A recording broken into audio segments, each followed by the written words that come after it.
मुस्लिमों के खिलाफ हेट स्पीच के मामले में सुप्रीम कोर्ट में अब सुनवाई आगे बढ़ गई है और ये मामला अब परीक्षण के लिए आएगा, यानी कि सुप्रीम कोर्ट इस मामले में आगे भी सुनवाई करेगा। उत्तराखंड सरकार को इसको लेकर नोटिस जारी किया गया है। आप सबको पता है कि हेट स्पीच का जो मामला है वो धर्म संसद में हुआ था। हरिद्वार में एक धर्म संसद हुई थी, कथित धर्म संसद थी। इसमें कुछ साधु जुटे थे और उन्होंने बहुत सारे नफरत भरे बयान भी दिए थे। उसमें एक तरीके से हथियारों के इस्तेमाल की बात तक कही गई थी। उत्तराखंड सरकार से इस मामले में 10 दिन में जवाब मांगा है सुप्रीम कोर्ट में। सुप्रीम कोर्ट की तरफ से जो याचिका करता है उनकी तरफ से कपिल सिब्बल पेश हो रहे थे। मसला ये भी है कि आगे जो धर्म संसद और होने वाली हैं उनको लेकर भी सवाल खड़े किए गए थे, जिसमें अब सुप्रीम कोर्ट ने कहा है कि जो अलीगढ़ में धर्म संसद का मामला है उसको लेकर स्थानीय प्रशासन के पास याचिकाकर्ता जा सकते हैं।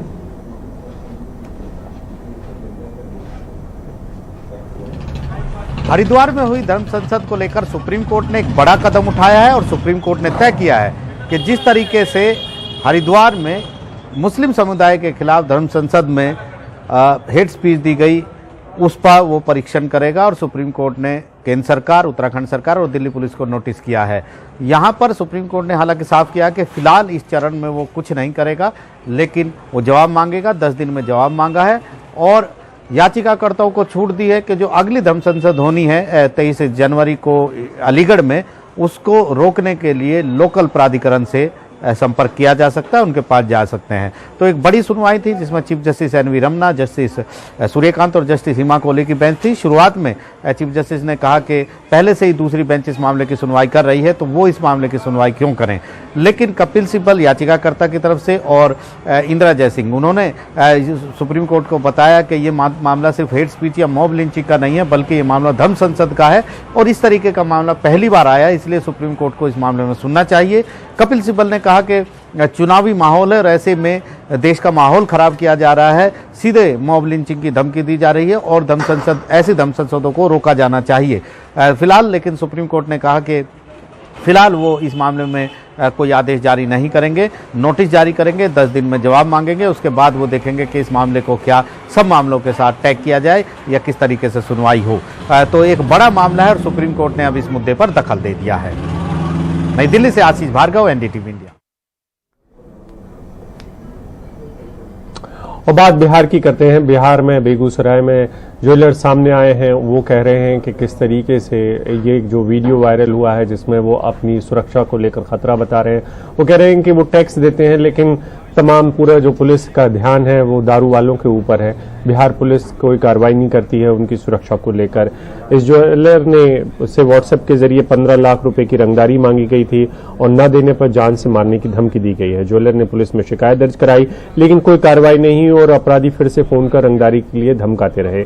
इसके बाद उन्होंने ये वीडियो बनाकर सोशल मीडिया पर डाल दिया। वीडियो वायरल होने के बाद अब पुलिस ने मामले को संज्ञान में लिया है और पुलिस महानिदेशक ने अपराधियों की पहचान कर कार्रवाई करने का निर्देश दिया है।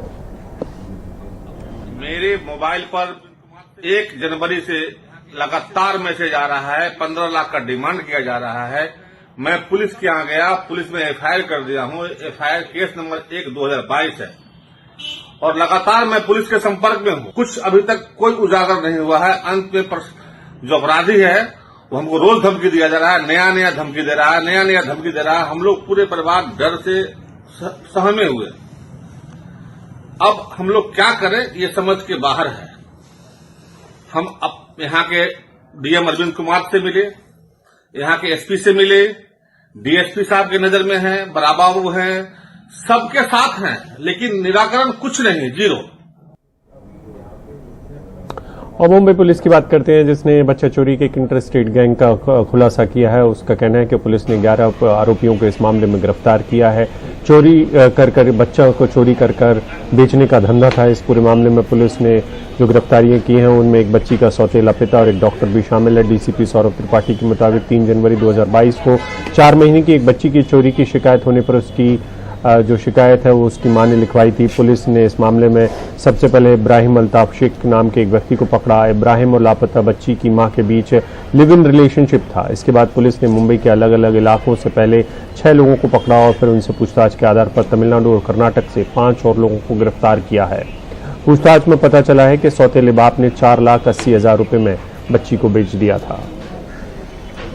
3 जनवरी 2022 को वीपी रोड पुलिस स्टेशन में अनवरी शेख करके एक महिला आई और उसने ऐसा रिपोर्ट किया कि 4 महीने की एक बच्ची जो उसके पास थी और उसके किराएदार उसके पास छोड़ के गई थी, उसको इब्राहिम नाम के एक आदमी ने ये बोल के कि वैक्सीनेशन करवाने जा रहे हैं लेके गया और वहां से उसके बाद वो वापस लौटा नहीं। ये घटना 27 तारीख की उसने बताई। 4 महीने की छोटी बच्ची का मुद्दा था, इस वजह से immediately VP road police station ने FIR नंबर 3/2022 सेक्शन 363, 370 और जेजे एक्ट के तहत रजिस्टर किया और इसका इन्वेस्टिगेशन करना शुरू किया। इन्वेस्टिगेशन के दरमियान हमको ये पता चला कि ये इब्राहिम शेख जो है, ये इसकी जो लड़की गायब हुई थी उसके मदर के साथ जो है लिव इन रिलेशनशिप में रह रहा था और बच्ची का एलिजिडली जो है पिता है। और दिल्ली पुलिस की बात करते हैं, जिसकी स्पेशल सेल ने टिल्लू ताजपुरिया के खास गुर्गे राकेश ताजपुरिया को गिरफ्तार किया है। स्पेशल सेल ने ये गिरफ्तारी की है और पुलिस को सूचना मिली थी कि राकेश नरेला इलाके में अपने साथियों से मिलने आने वाला है। उसके बाद स्पेशल सेल ने वहां जाल बिछाया। राकेश जब वहां पहुंचा तो पुलिस ने उसे रुकने का इशारा किया, जिस पर उसने पुलिस पर गोली चला दी। पुलिस ने भी जवाबी कार्रवाई की और उसके बाद राकेश को गिरफ्तार कर लिया। स्पेशल सेल के डीसीपी के मुताबिक रोहिणी कोर्ट के अंदर हुए शूट आउट जिसमें जितेंद्र गोगी की हत्या हुई थी, उस मामले में राकेश ताजपुरिया ने ही हत्या करने आए बदमाशों को हथियार मुहैया कराए थे।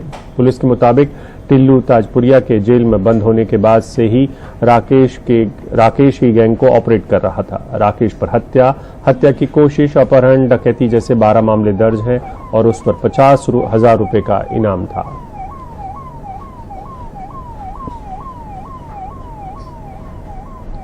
और एक महिला पुलिसकर्मी की दबंगई देखिए मध्य प्रदेश के रीवा में। एक बाइक सवार की वजह से उनकी जो पुलिस की ड्रेस थी उस पर कीचड़ उछड़ गई और जिसे उन्होंने पहले तो साफ कराया और साफ कराने के बाद मामला या मन वहीं पर शांत नहीं हुआ तो उन्होंने उसे थप्पड़ जड़ दिया।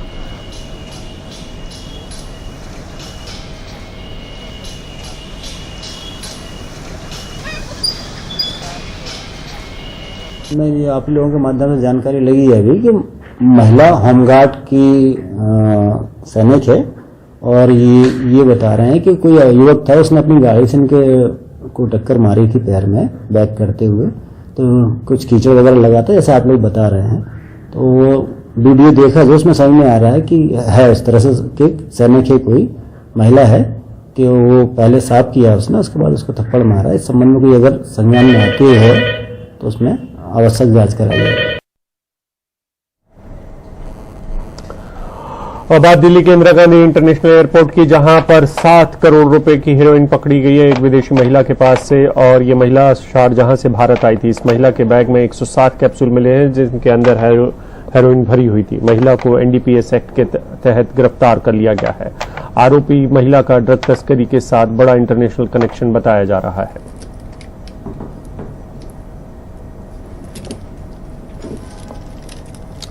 प्रधानमंत्री रोजगार गारंटी योजना के नाम पर झांसा देने वाले एक गिरोह का भंडाफोड़ हुआ है। ये गिरोह दरअसल लगातार इस तरीके के काम करता था, जिस मामले में दिल्ली पुलिस ने 25 महिलाओं समेत 28 आरोपियों को गिरफ्तार किया है। रोहिणी पुलिस के मुताबिक रोहिणी की एक महिला ने उनसे ठगी की शिकायत की थी। पुलिस ने शिकायतकर्ता के साथ साथ आरोपी के बैंक खातों की जानकारी निकाली तो पता चला कि पैसा शुभान खान नाम के यूपीआई खाते में ट्रांसफर हुए थे। 11 जनवरी को पुलिस ने छापेमारी की और एक कॉल सेंटर से 28 लोगों को गिरफ्तार किया। पूछताछ में पता चला कि इस गिरोह ने पिछले 2 साल में 1000 से अधिक लोगों को ठगा है।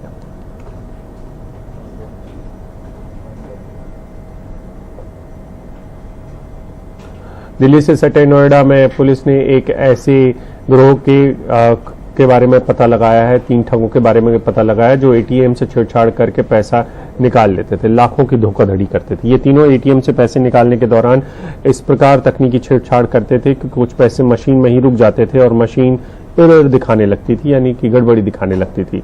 इस मैसेज के आधार पर ये लोग बैंक से शिकायत कर पूरी रकम हासिल कर लेते थे। पुलिस ने इनके कब्जे से 21,000 रुपए, 4 एटीएम कार्ड और घटना में इस्तेमाल की जाने वाली कार बरामद की है। तीनों को जेल भेज दिया गया है।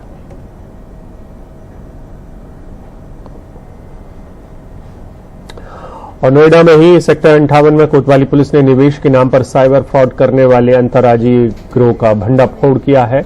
एक महिला समेत 8 लोगों को इस मामले में गिरफ्तार किया है। ये गैंग अलग अलग ग्रुप बनाकर सीनियर सिटीजन और रिटायर्ड अफसरों को टारगेट करते थे और उनका शिकार बनाते थे। आरोपियों के कब्जे से पुलिस ने 47,55,000 रुपए, 4 लग्जरी गाड़ियां, एक Harley Davidson bike, 16 mobile phone, 6 laptop और 85 आधार कार्ड बरामद किए हैं। ये गैंग अब तक 250 से 300 लोगों को ठगी का शिकार बना चुका है।